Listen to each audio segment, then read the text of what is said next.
You're listening to the Mermaid Podcast here on WPOD-FM, Mermaid Radio. I'm Gary Guppy, and we hope you enjoyed today's program.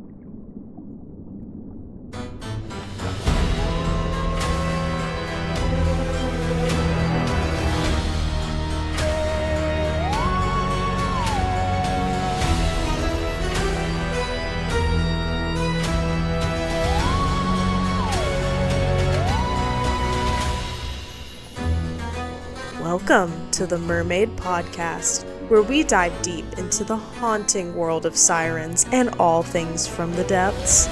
I'm your host, Mamottshuu, and these are my co-hosts, Sierra Mermaid and the merman who's scarier than anything you'll see this Halloween season, Merman Nathaniel. Whether you're a seasoned performer, hobbyist, or curious adventure seeker, this is the place for you. We'll be highlighting our spooktastic community and what we're all about, healing sailors and living out our best siren dreams.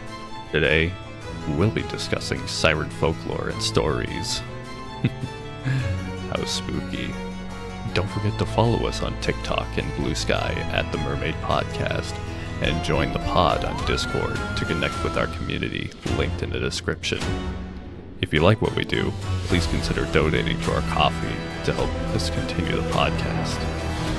Let's dive in.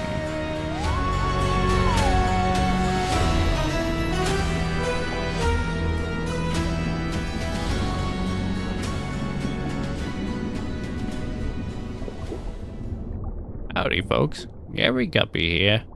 Tonight's programming contains topics that some listeners may find difficult to listen to, such as suicide and death. If these topics bother you in any such way, then we advise that you listen with caution. Additionally, it would seem our lovely co-host Sierra didn't have her audio recording properly during her segment, so keep an eye out for a bonus mini-episode later on. Thank you for listening, and I hope you enjoy the show. Welcome back, Sirens. We are so thrilled to have you with us for another episode. Today, we're going to be diving into one of the most iconic pieces of mermaid and ocean folklore, the siren. These sirens and siren-like creatures show up in cultures all around the world, from bird women to mermaids to spirits of the drowned. So many different forms depending on the culture, and today we are going to be exploring some of the most fascinating versions. So get comfortable and let's talk sirens. We're about to get spooky in here. So the most famous mythological sea figure of the siren is the rendition from Greek mythology. Now, they're notorious for their songs that lured sailors straight to their deaths. But technically, they aren't mermaids at all when they first appear in Greek myth. Fun fact, they started out as freshwater nymphs called naiads, and their dad was one of the river gods. Their mother, some people said it was a muse, other people said it was Gaia, the mother of the earth. No one can really agree where exactly these naiads came from. And there's not exactly common knowledge over how many sirens there were. One thing that we do know about them is their names, and all of their names had something to do with song, which is kind of where we get that beginning of where sirens are like these great vocalists that had this powerful sound that could lure these sailors to their death. Okay, so they're not quite the same as what we know the siren to be, you pointed out. So in Greek mythology, are they still negative, or are they almost like a positive spirit, or neither? Are they neutral? They're definitely a negative spirit. I mean, there's stories of sailors in Greek myth going through the straits and passing these cliffs where sirens were said to hang out, and they would literally stuff their ears full of wax so that they wouldn't be lured to their deaths.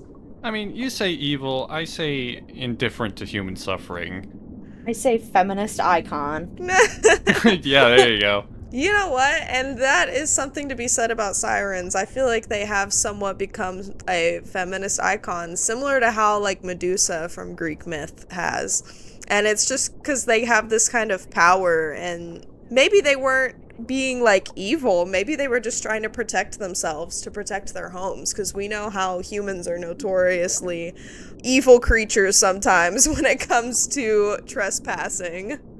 I mean, let's be real. Is it really like their fault that we are their food? Like, come on. Yeah. It's like getting mad at a cow for grazing out in the pasture. Yeah. Yeah, exactly. These sirens actually started off as bird women, and in some myths, this is because of a familiar myth of Persephone and Hades. When Persephone was abducted by Hades, some myths say that Demeter, Persephone's mother, the goddess of the harvest, gave the sirens wings so that they could search for her. So they went from these water spirits, these naiads, to these winged women that could search for her and fly all over looking for Persephone. There's another version of the myth, though, where they get their wings from failing to protect Persephone from Hades, and Demeter actually turns them into ugly bird women, and their only allure to men is their song. So, in other words, it's the god's fault. Basically, and I think Most you can things sum were, up you can sum up most Greek myths as the gods were playing too much. Ergo, not evil creatures. A little They're Angie. they're just playing by nature.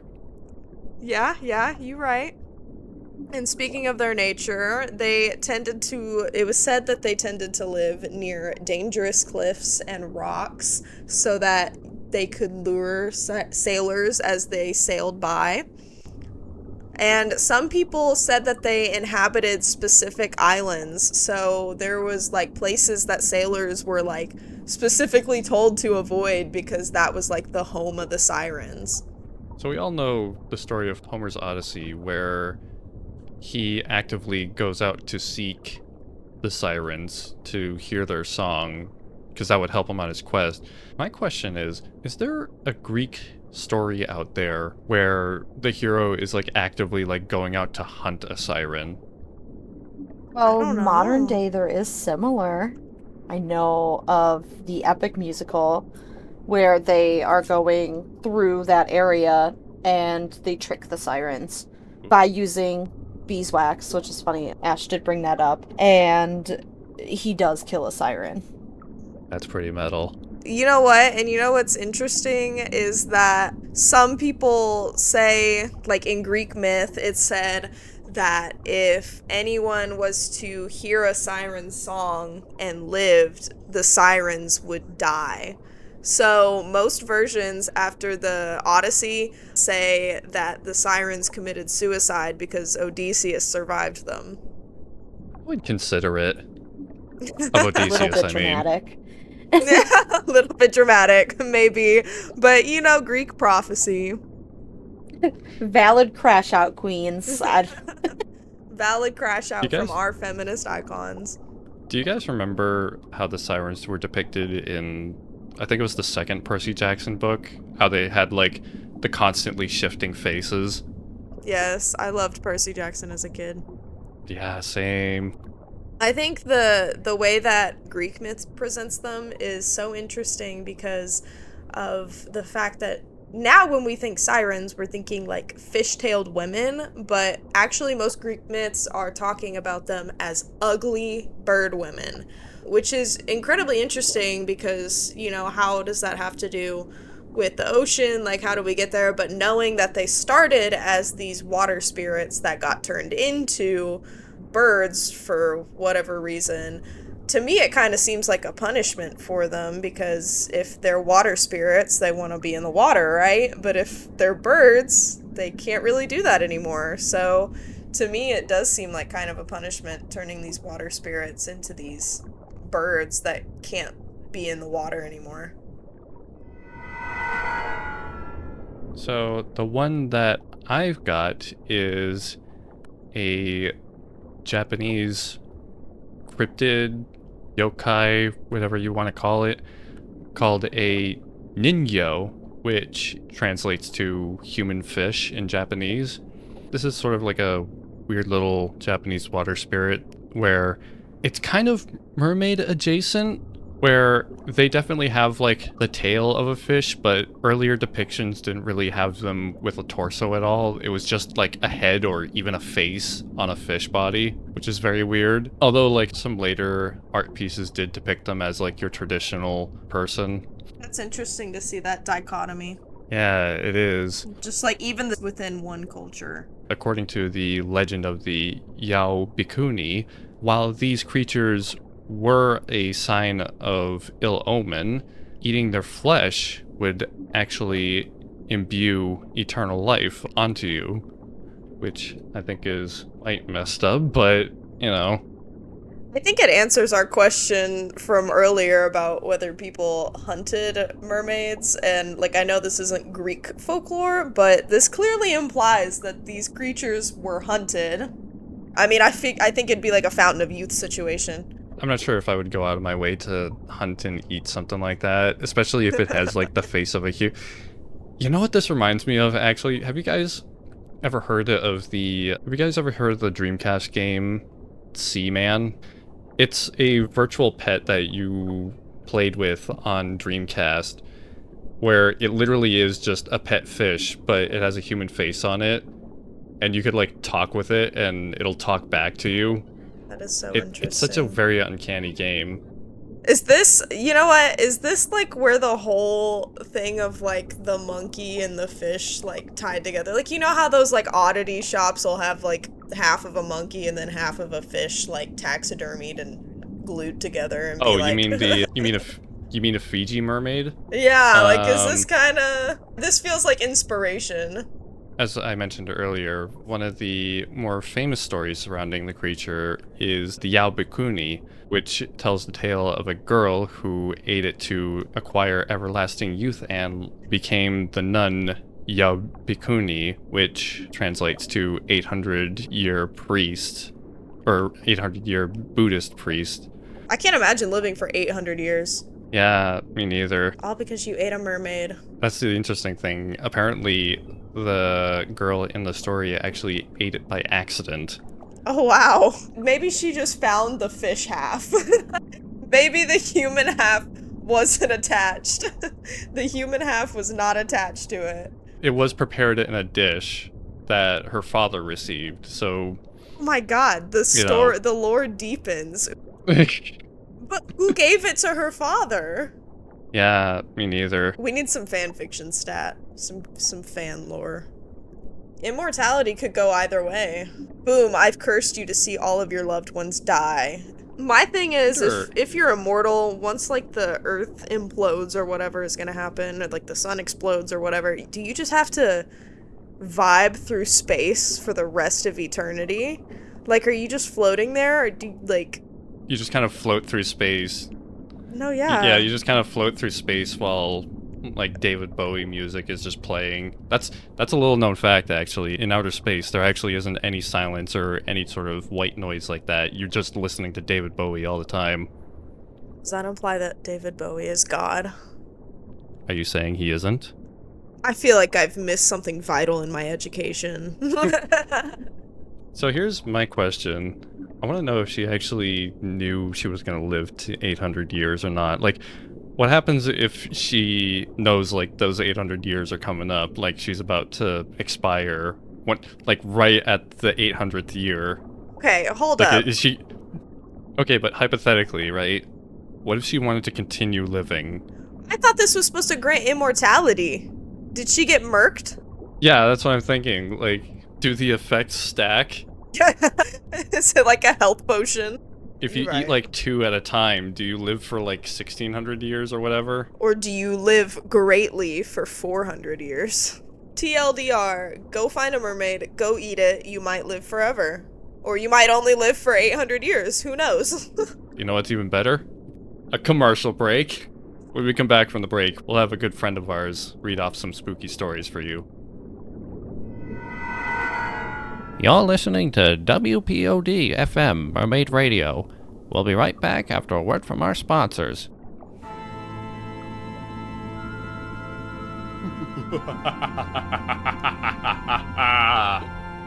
Hey kids, Count Infernalis here, the most terrifying vampire squid on television. Join me this weekend on Count Infernalis's House of Chilling Horrors for a movie marathon of spooky thrills and haunting chills. Ooh.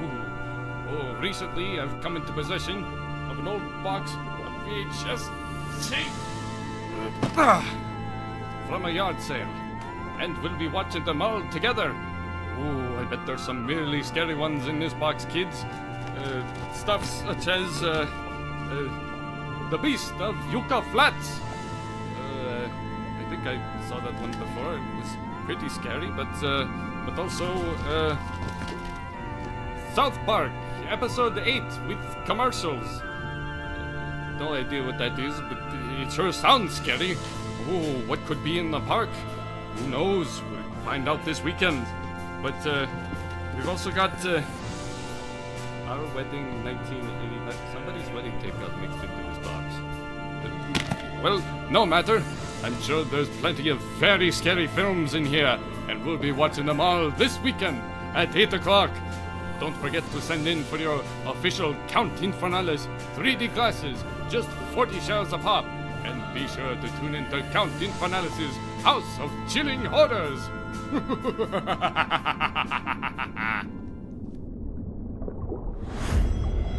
This Halloween, grab your friends and experience the most intense haunted attraction in all of the 7 seas at Horrors of the Human World.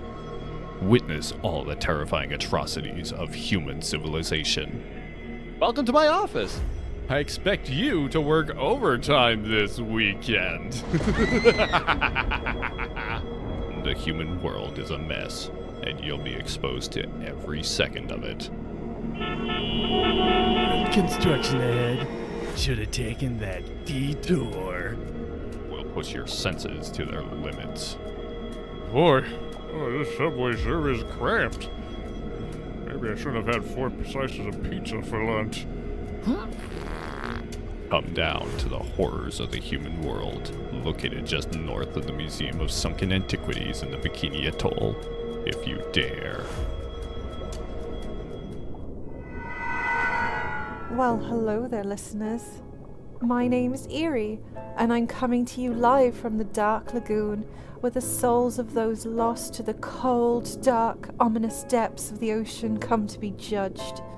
Normally, I'd be luring the souls towards the Tower of Judgment, but kindly mortals at the WPOD-FM have informed me that it's the month of All Hallows Eve, and have asked me to read a terrifying tale just for the occasion. I really get a day off in my line of work, so this just suits me fine. This tale is that of murder, deranged family members, and winged beasts that claim the shores as their home. This is Siren Song, a short story written by H.T. Garton. When they sent you into the State Secure Hospital, I thought I'd never have to see or think about him again. 20 years later, Grandad died. No one but Gran and I turned up to mourn his passing. I had never given much thought to how sour things must have turned for him and Gran since that day Ewan crashed into the jetty with the butchered remains of his best friend on board. Gran took her time before she recognized me. When she did, joy obscured the grief in her eyes for a moment. "Alison, I thought I'd lost you forever," she cried as she clasped me to her. I smelled the salt in her tears and the familiar lavender of her soap. I went back to her home, which seemed even smaller than I remembered it. While she rattled around her tiny kitchen preparing tea, I studied the photographs all over the living room walls and the mantelpiece. I found only one with Ewan and me, together with both our parents. In it, I am smiling at the new baby in Mum's arms. Dad looks ready to burst with pride as he stands behind, enveloping us with his brawny arms. Mum is tilting her head to one side, though distracted by a distant sound.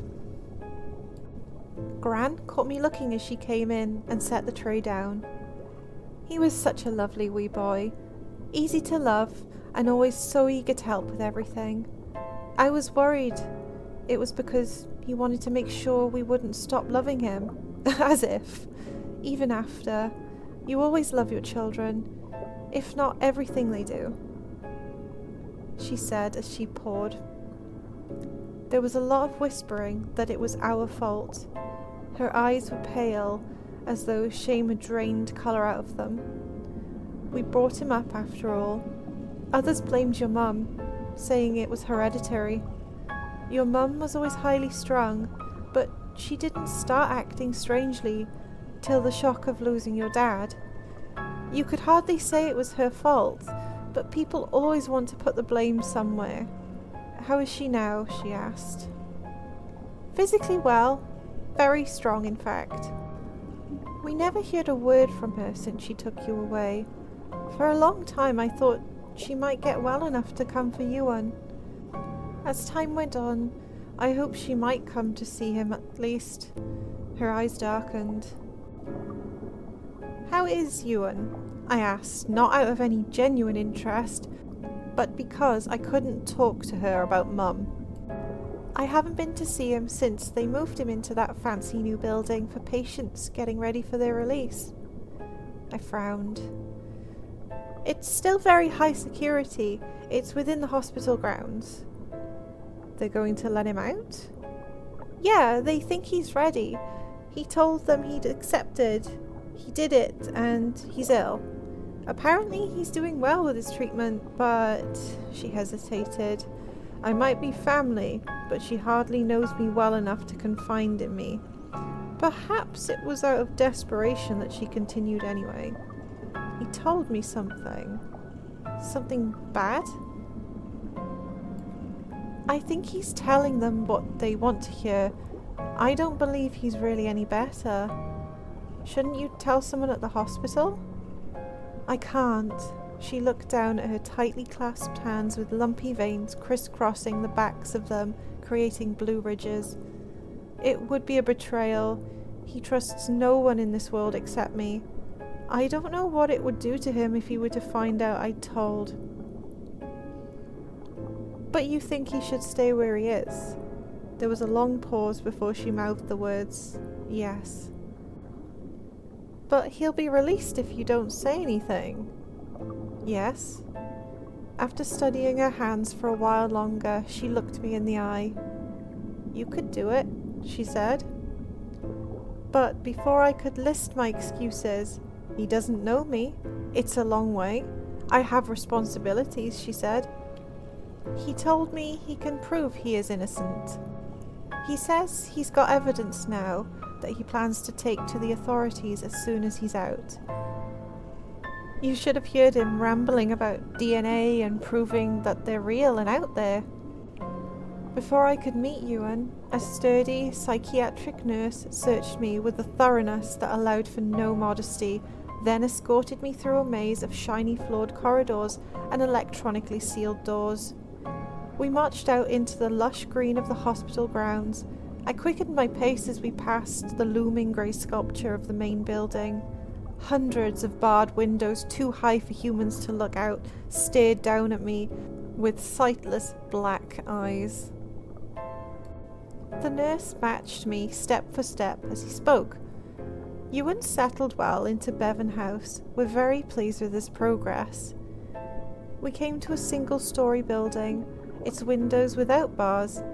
It could have passed for a house, but for the secured entrance. The nurse showed me around as he explained. Only our most low-risk patients are housed here.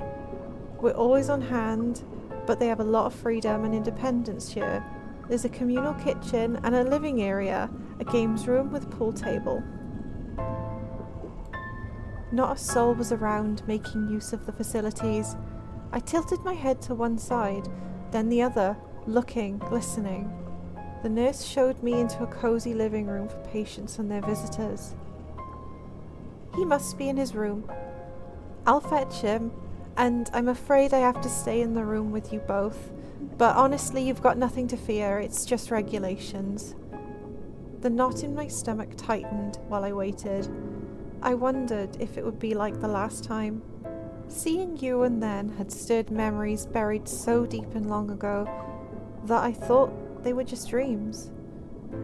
The doors opened and I stopped breathing. The moment I laid eyes on him, I let out a breath and the knot unravelled. Now, in his early 40s, he still had the face of an angel with ocean eyes. Ewan sat in the chair opposite me, shifted about, and then relaxed back into the thin leather cushion. I smiled at the male version of me, whose soul had remained intact despite his incarceration. "Wow," he said, "you're beautiful." I wanted to tell him how the soft burr of his accent, undiluted by either time or place, brought mine to images of our father and transported me to a carefree past. "Thanks," I said. "I can't believe you're here after all this time. I always dreamt of meeting you one day. I never thought it would be somewhere like this. I thought it would be me who found you." Ewan put his hand in his pocket and brought out what looked like a large plectrum. Smooth and black, it absorbed light 1 minute and then reflected it the next. It had the hypnotizing effect of being there and not at the same time. He alternated between turning it in his fingers and tapping his knee with it. "What about Mum? Will she?" "No, she's too unwell, I'm sorry." Ewan frowned and fiddled with the plectrum. "How's Gran?" he asked at last. "Okay, considering. She told me all about you growing up. There's photos of you everywhere. You look just like Dad." "What was he like?" "I don't remember much about him. His voice was kind and his laugh was loud. I was only 8 when he died." "Was killed, you mean?" "He was lost at sea. It's treacherous out there, and you know that." Ewan said nothing. "It was a terrible time for Mum," I continued. "And me. I had to look after her as well, as of you. She was so ill with grief, I didn't even know you were there half the time. She still misses you and Dad." I lied. Mum is no longer capable of remembering, much less missing, her once beloved husband and son. Her humanity leached away so gradually over the years, I didn't notice until it was gone. I stole a glance over at the nurse. Slumped low in his chair, he had politely immersed himself in a dog-eared detective novel. "Why did she only take you?" Ewan's voice quivered a little. "To protect you, I suppose. It was difficult for her, but we all knew Gran and Grandad would love you and look after you, and you would be safe with them." "Grandad only visited me once," he murmured, staring at the floor. "And then he'd hardly said anything." "What was it that he'd say?" "Just that I'm not mad, and he was sorry he had let me take the boat out. And then he cried." "He didn't say anything else? That he believed you?" "Then he'd have been in here with me." Ewan almost laughed. "I don't know how anyone can stand being cooped up like this." "I'm warm, I'm well fed, I've plenty to do," Ewan answered. "I finished high school in here, did some other studies as well. I keep fit in the gym, watch TV, play video games. I've got a few mates. I feel safe in here." "Safe?" I pictured the main building with the ward upon ward of shuffling zombies and straitjacket lunatics. Ewan glared at me and leaned forward and hissed. "You know what from?" "Of course I know. I grew up on the same island listening to the same folktales. We told stories about the Sirens every time we lost a man to the sea. In myths as ancient as the sea itself, the half-woman, half-bird creatures prey on the seafaring men, enchanting them with their supernatural melodies and luring them out to their deaths. Occasionally, someone like Grandad would claim to have a lucky escape, but no one really believed that they had seen anything more deadly than an albatross. Ewan, they aren't real. You had a mental illness that caused you to hallucinate. You told the doctors that you accepted that." Ewan grimaced. So I did in a way, after all those years of being told what must have happened.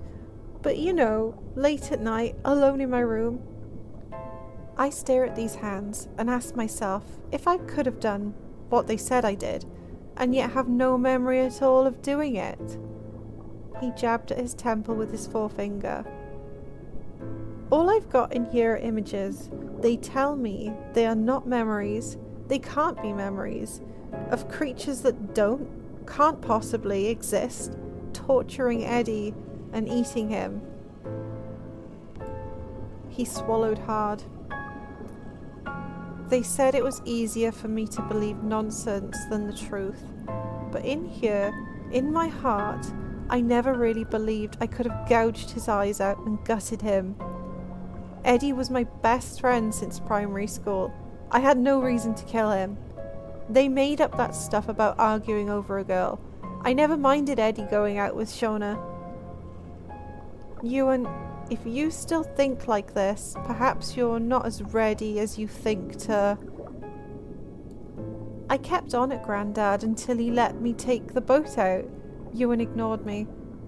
Ed and me had such a good time fishing. A few beers and we were chilling out, watching the sunset when we heard that noise. I'll never forget it. I never want to hear anything like that again. Ed called it the most beautiful singing he had ever heard, but to me it was an awful screeching racket, like a nest of ravenous seagulls. He said I was tone deaf, just like Grandad. We saw some flashes, like when someone points a mirror at the sun, only it was way up in the sky. Then I saw them, gigantic black wings, swooping and circling, getting nearer. I said something like, "What the heck?" But Ed didn't answer. I looked at him and he was crying, real tears rolling down his cheeks. When I asked him what was wrong, he shook his head and told me to listen. That's when I remembered the stories about becoming paralyzed if you ever heard a siren singing. I didn't believe it, not even then. But I was frightened at the way Ed was acting, and these flying monsters were getting nearer and nearer. So I dropped everything. Screamed at Ed that we gotta get back to shore, but he still didn't move. Then I heard their wings and knew it was too late. They were too fast. The boat could never outrun them. It shook when they landed. You and I don't need to hear this. Please, please hear me out. Everyone knows the story, Ewan. No one believes it. It's too... I stopped myself. After all, he needed to tell it. And with my memory going the way of Mum's, it would do me no harm to have it refreshed from a different point of view. If you listen, you'll understand. I didn't just see them, I heard them, felt them. They were two. They were so strange, but so beautiful. They had the bodies of tall women. Their skin was shiny and black like wet rubber. Their wings came out from their shoulders and reached down to their shins. Their heads were human-shaped, but smooth, hard like they were made of marble, with two massive, bulging, clear crystals for eyes. One stared at Eddie, and the other at me. Eddie was spaced out. I was shouting at him, scared out of my wits, but he never heard me. The sirens kept turning their heads from side to side, like birds do. I was freaking out. There was nowhere to go except overboard, but I thought we'd be better off there than with these monsters, and then... Ewan stopped to catch his breath. One attacked Eddie. These massive talons unfurled from, and she stabbed them into him. His eyes opened a bit wider, but he never moved. He watched her slice him open. I tried to stop it, but the one near me had my arms pinned with one gigantic claw. I saw all his innards spilled out while he was still alive, and then she just started eating. I shut my eyes, but the noise... Ewan retched. I was screaming all the while. Then the one holding me let me go and had her fell. I saw the light in his eyes just go before she dug them out. I thought that was it. It was me next. I kept my eyes shut and waited, and then I felt their weight lift off the boat and heard the giant wings again. I don't know how long I sat with Ed, telling him how sorry I was. Gran wants me to tell the doctors she thinks you're not ready to come home, that in fact you're still sick and dangerous. She said that? His eyes filled with tears. Yes, but I'm not going to, I said, and his eyes lit up again. She told me about the evidence you say you found.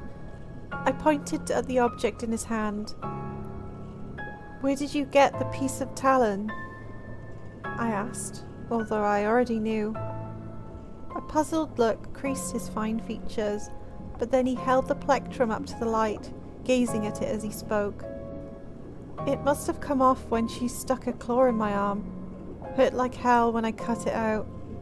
I was on suicide watch, and then they took it off me. I only got it back when they let me move in here. I can't tell you the relief when I saw it there at the bottom of the box. It means I'm not a monster, and I'm not insane. Haven't let go of it since. Out of this world, isn't it? Yeah, I said. Then, with a sidelong glance at the nurse who was still engrossed in his book, I stretched out my hand and snatched it away from him. I recognized it straight away. Ewan's face began to distort with confusion. I leaned into his face and spoke slowly. Now, is there anything else? He shook his head, staring at me. Don't make me come back here, I said. I don't want to hurt you, but I can't let you leave here, not ever. Then I started to sing. I sang for my love of Ewan, and of my sorrow, knowing that soon I would feel nothing. I would no longer remember him. Ewan put his hands up to cover his ears, and screamed and screamed. The nurse listened to the beauty of my siren song. I watched his shoulders heaving and salty tears rolling down his face. His paperback dropped to the floor and looked up at me, transfixed by my transformation. Too late to save their colleague. Staff came racing in and escorted me away from Ewan, the lunatic who was still screaming. Quite the chilling story, don't you agree? An interesting twist at the end for sure. We're not done yet. I've got a bonus one just for you guys. This is from a Reddit post on r/mermaids from the user oldmaterials35, asking if anyone has had any encounters with mermaids before. User 1amphibian5831 commented with a rather uncanny experience. This is something that's been bothering me for years. I'm 20, female, and when I was 13, me, my dad, and my younger brother went to Thailand. We travelled to Phi Phi Islands by boat with one of those travel companies for tourists, and stopped by different islands to snorkel. On one of these stops, me and my brother were right next to each other, looking at a fish that I found really cute. To paint the picture a bit better, at this moment, me and my brother were snorkeling in the water right by a floating island, while the others in our group were a bit further away from the island.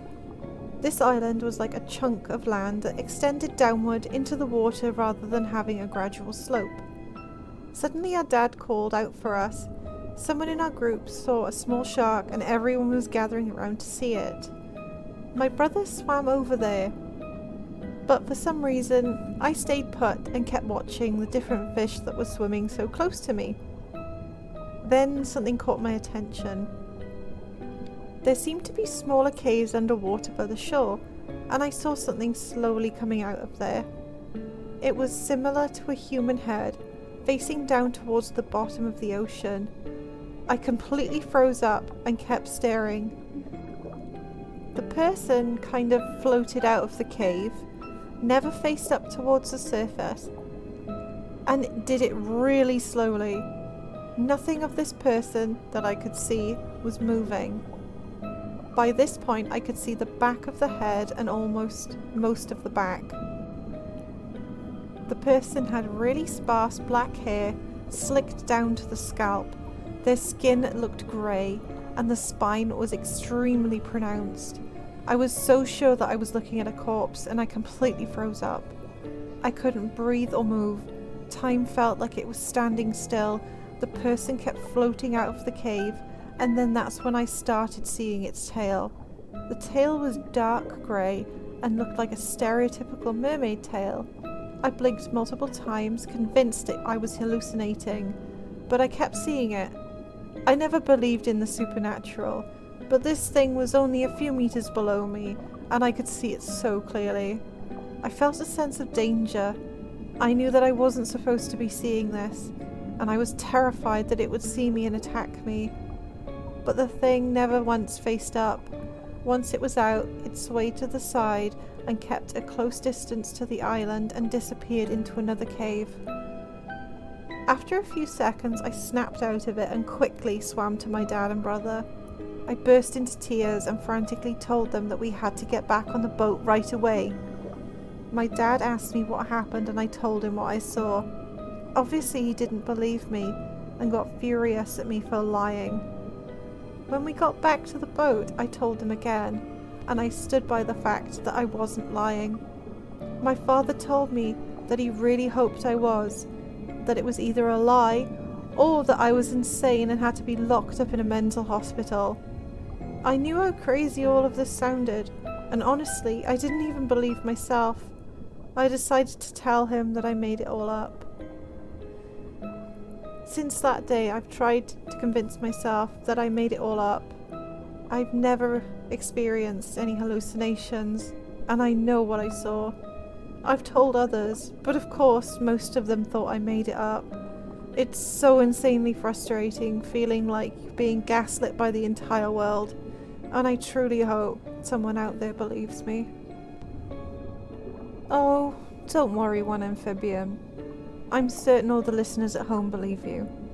I certainly do. I mean, how could I not? These stories will be linked in the description below. Well, I do believe my time here has come to an end. These lost souls aren't going to find their way through these waters themselves, you know. Have a happy All Hallows Eve to the landlubbers and deep dwellers alike. I wish you all safe in your travels, in your seafaring adventures. You're listening to WPOD FM Mermaid Radio. We'll be right back after a word from our sponsors. This October, from the studio that brought you Anglerman, comes the most terrifying movie event of the season. I don't know about this place, Chad. Something about it just rubs me the wrong way. Come on, Barbara. Relax, will ya? What's a few dead bodies to spoil our fun, huh? Wait, what? A toxic dumping site brings about a new breed of hostile creatures. The toxic waste seems to be reanimating dead cells within the host body at a rapid rate, causing the dead to come back to life with an insatiable hunger for... Well, spit it out, egghead! the flesh of the living. Now it's a race against the clock to escape, or become fresh victims of the ever-growing army of the undead. Biohazard has been put in quarantine until 28 days later.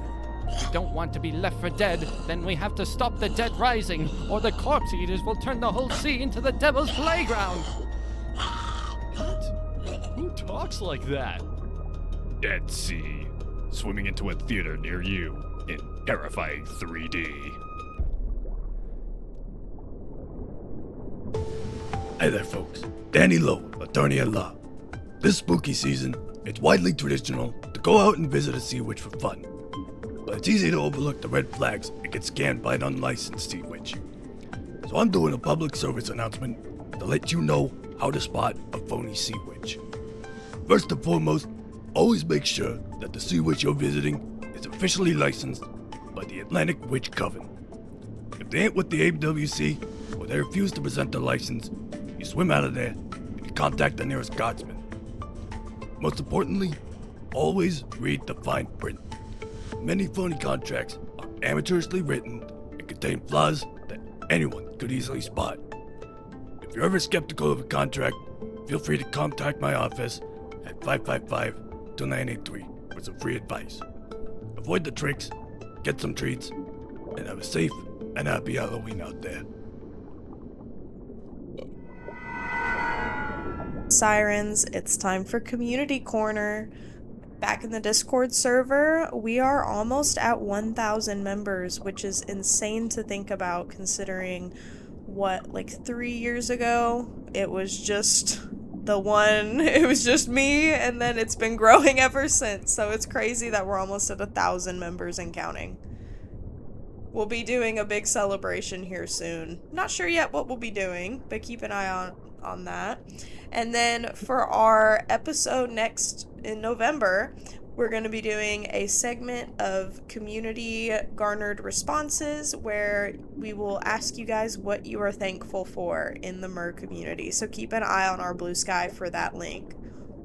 As always, every week we've got our usual events. Mondays are art streams, and Fridays are our game streams and the occasional game night. So if you're in the server, keep an eye out for those. And I do want to let our Sirens know to be on the lookout this month for Siren sales. I know that last year, Finfolk Productions had their Siren sale drop on the last week of October, so keep a watchful eye, Sirens. I wonder if they'll be doing another collab with Merbella. Ooh. That would be lovely, especially something dark for those who linger in the deep. I would love it. Lovely. Fins crossed. Fins crossed. All right, we'll see you next month, Sirens. You survived this month's episode of the Mermaid Podcast. Tune in next month for our November episode, if you dare. As always, do not forget to get on your cell phones and follow us on TikTok and Blue Sky at the Mermaid Podcast, and join our spooky Discord community. Happy drowning!